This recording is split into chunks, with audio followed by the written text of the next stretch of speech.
Welcome to the 57th episode of the Mayor's Mixtape. I'm Haley Sue Robinson, Director of Public Affairs for the City of Pueblo. And I'm Heather Graham, City of Pueblo Mayor. Brian McCain, Chief of Staff. Okay, and I'd like to remind you, you can find this podcast on YouTube, Buzzsprout, Apple, Spotify, wherever you get your podcasts. You can also find us on Local Channel 17.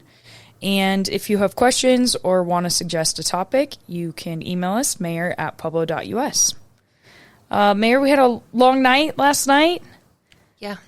20 plus ordinances on the agenda. A couple got pulled, but we still had 20, even with future dates included. But I did think that maybe we could start off with your opening remarks from last night regarding the budget. And, I know we've received a lot of emails lately regarding parks programming, the tennis program, and cuts that are being made across the city. And so you had a presentation that you actually used for your commentary. A little short thing I put together, just really what I look at as the person who makes the decisions. Okay. When it comes to the budget, I know we've received a lot of emails saying, City Council approved these programs, City Council to do this.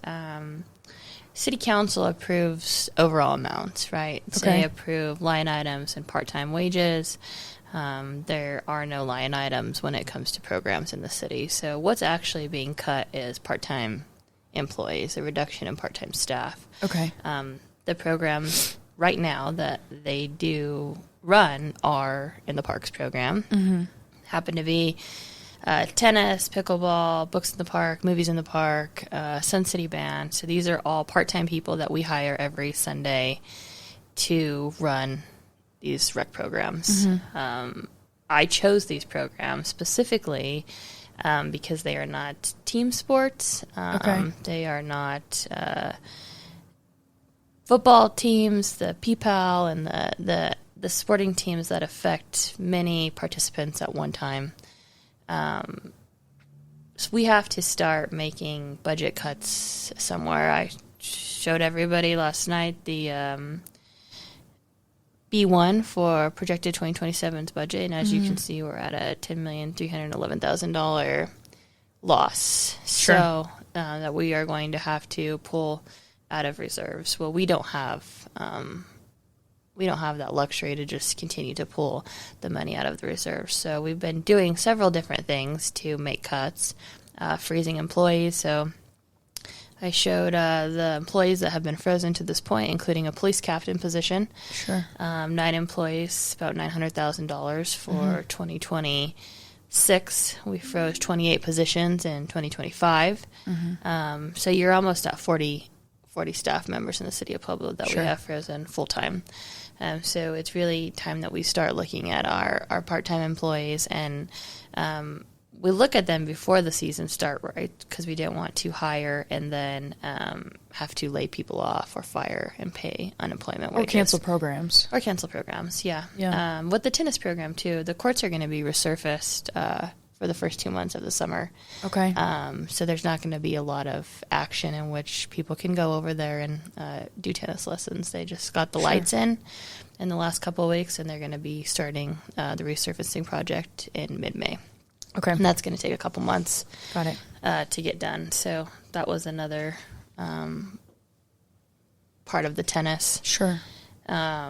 So we also showed all the programs that we're going to courts will be open, right? Like, not during the resurfacing. No, I mean, like, there's still access. Yeah. We're not closing pickleball courts. Are we closing the tennis courts? No courts. Okay. The venues will be continued to be provided and taken care of, but we will not be paying part-time employees to come in and give tennis and pickleball lessons. So I know over the past few months at City Council, we've had some students, some Central High School students who talk about how impactful the tennis program is. And, I know Councilor Hernandez said the community needs to kind of step up and fill the gaps where the government can't. And I think it'd be great if some of those community members wanted to come and teach tennis lessons to the kids who still want to participate in that. But I just want to reiterate, cuts are being done overall, all over the city, not just to parks programs. The hiring process for parks programs is just first. Sure. We're going to have this continued conversation throughout the entire year of 2026. And another piece that you have implemented with personnel is the voluntary separation program, correct? Yep. So they're kind of multifaceted or multi approaches to how we're addressing this issue. Yeah, we're encouraging people to retire and essentially going to give them a bonus to end their careers with the city come June. So we're going to have a half a year of savings for 26 and a full year of savings for 27. So we had about 20 people submit for that program. Their time frame to withdraw is still in process, so we don't know the exact number of separations that we're going to have, but there are going to be quite a few. Okay. Great. I'm sure we'll be talking more about the budget as the year goes on. Yeah, and it's that time of year. Yeah, absolutely. We also had some CSAC presentations last night and approvals for our nonprofit funding. Did you want to talk a little bit about what that looks like? Or Yeah, so usually this is done early on in the year, not as late as April, but we had to re-enter into a new IGA with the county, so it was a little bit postponed, not knowing if the county was going to be able to fund their half of CSAC. And then there's been a lot of discussion about priorities for CSAC, where the money goes, how it's spent, does it go to operations, does it go to salaries. So this is really the most engaged I've ever seen a city council when it comes to CSAC, which is good that they're setting these parameters, because last year they didn't.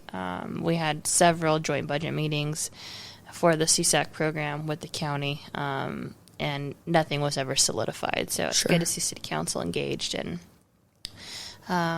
wanting to make sure that the city's dollars are being spent in the way that they see fit.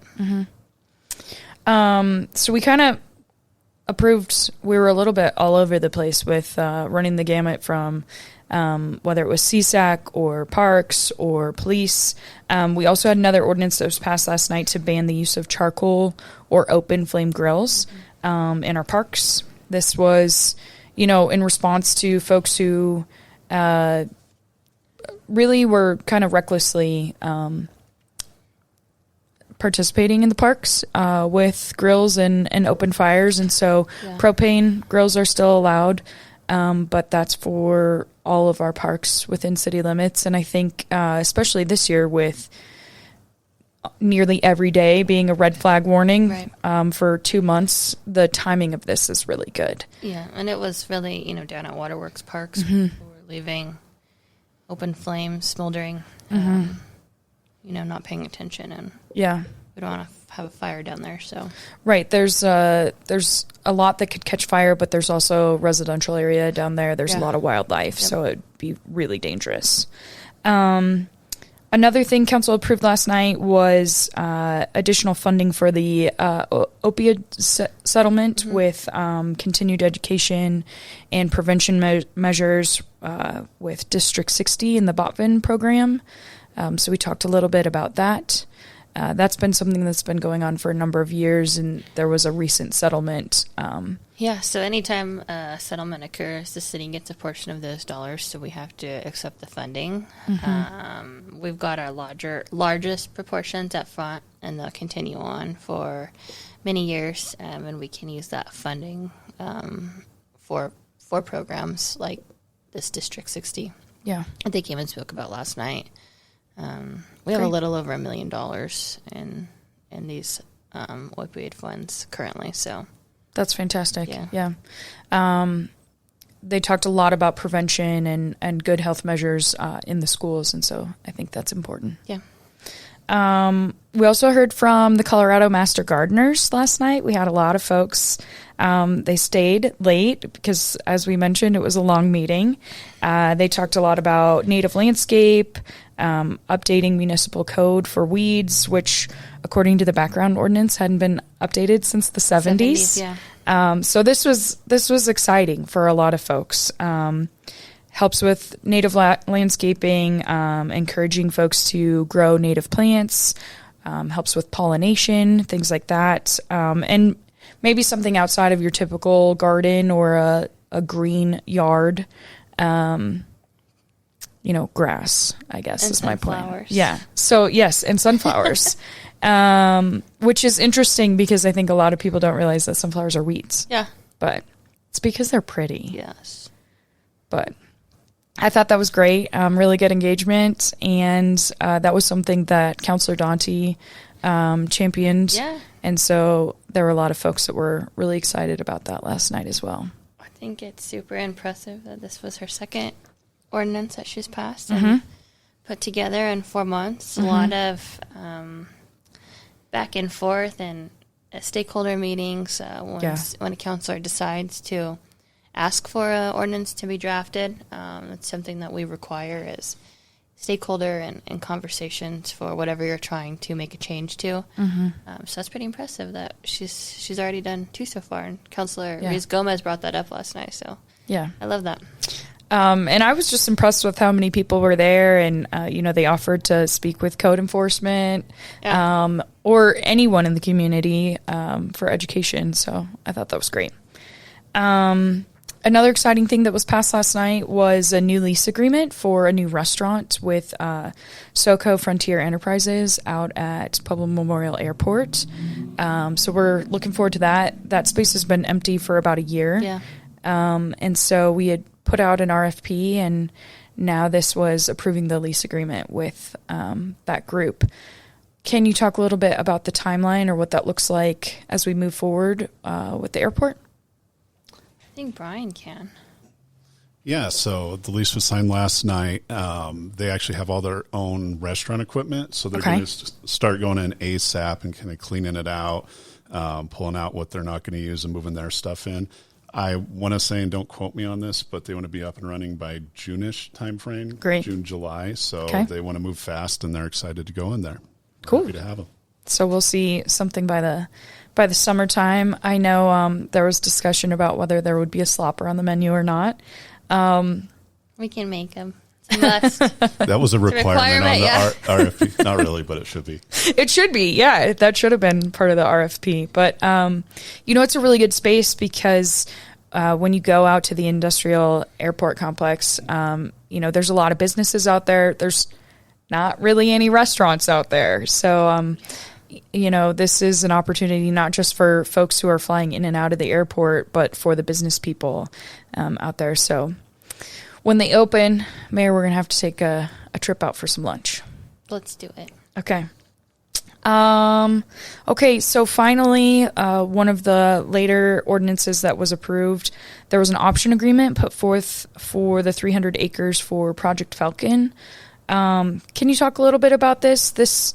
They weren't actually purchasing the property. This was an option agreement. Right. So previously, the city had held an option agreement with Petco for Project Falcon.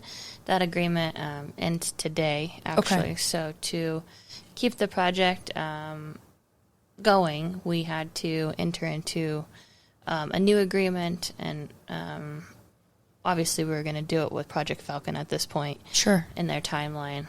So we got it on pretty late last month because it had to be done last night before the option ended today. Got it. So within the agreement, I think somebody asked, are you giving the land for $10? Because that's the price of the option. That's not necessarily the price of the land. That land, there's a piece of land that is very close to it that sold recently for $3 million. So we know that it's valuable. With the comparables, the land is probably worth $2 and $3 million.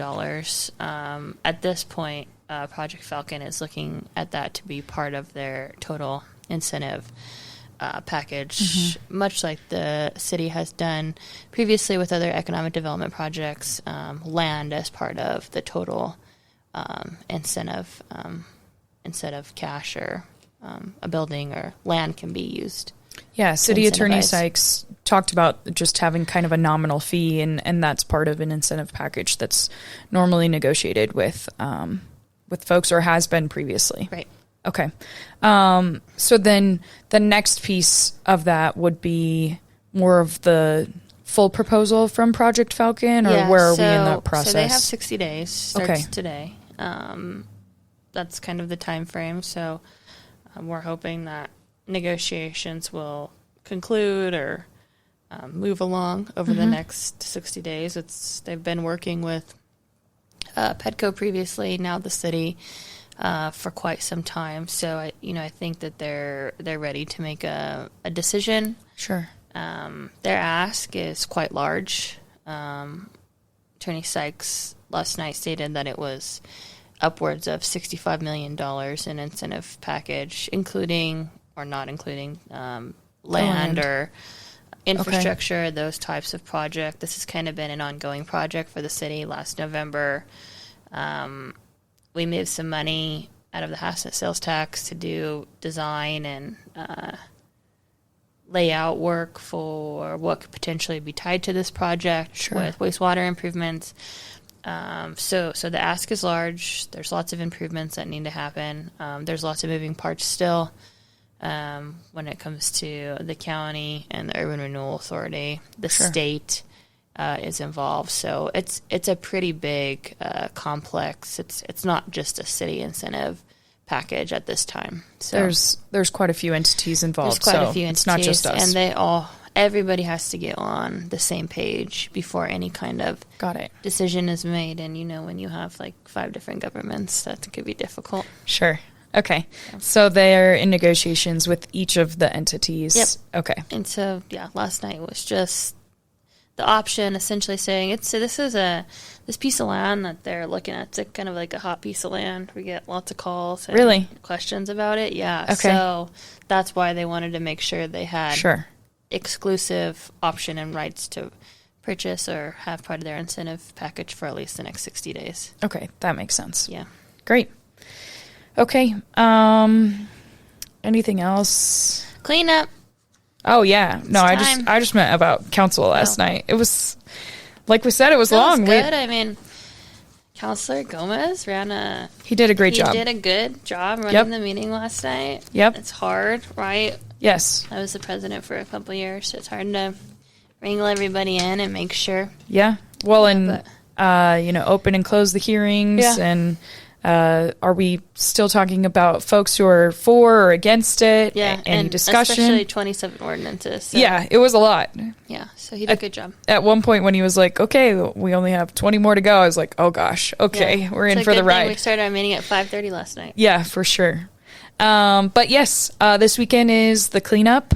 May 2nd, we have 3 locations: Colorado State Fairgrounds, CSU Pueblo. You can bring your green waste to RecycleWorks.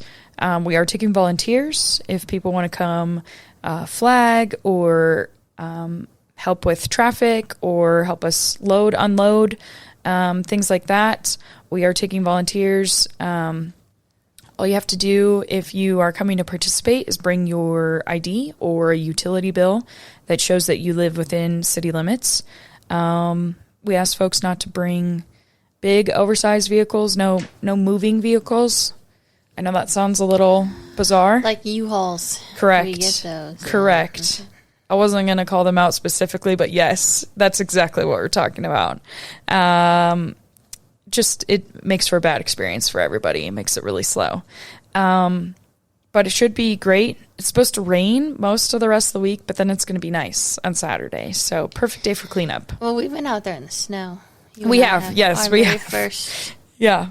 Cleanup many years ago was actually the Great Blizzard in May of 2022. Yeah, it was pretty wild. We were disgusting. And by the end of it, people were bringing their tree branches that were breaking off because of how heavy and wet the snow was. Yeah. So, yeah, that was an adventure for sure. But we hope to see you this weekend. It's from 8 a.m. to 3 p.m. Like we said, it's free for city residents. It's one of our favorite days of the year. Is it? I think so. Yeah, it's good. Right? Yeah. It's fun. It makes people happy. It does. So some people cleans are mad, up Pueblo. When they have to wait in line. Sometimes it makes people mad. Yeah. It's okay. They get over it, and then they dump their trash, and then they're happy, and we're happy too. So bring your large items, household trash. Don't bring any e-waste or hazardous material. But if you have green waste, take it to RecycleWorks, and we hope to see you there. Any other upcoming events? Not that I can think of. Not yet. Probably soon. Okay. Well, then that's it for today. I want to remind you, you can find us on Apple, YouTube, Buzzsprout, Spotify, wherever you get your podcasts. If you have questions or topic suggestions, you can email us, mayor@pueblo.us, and we will see you next week.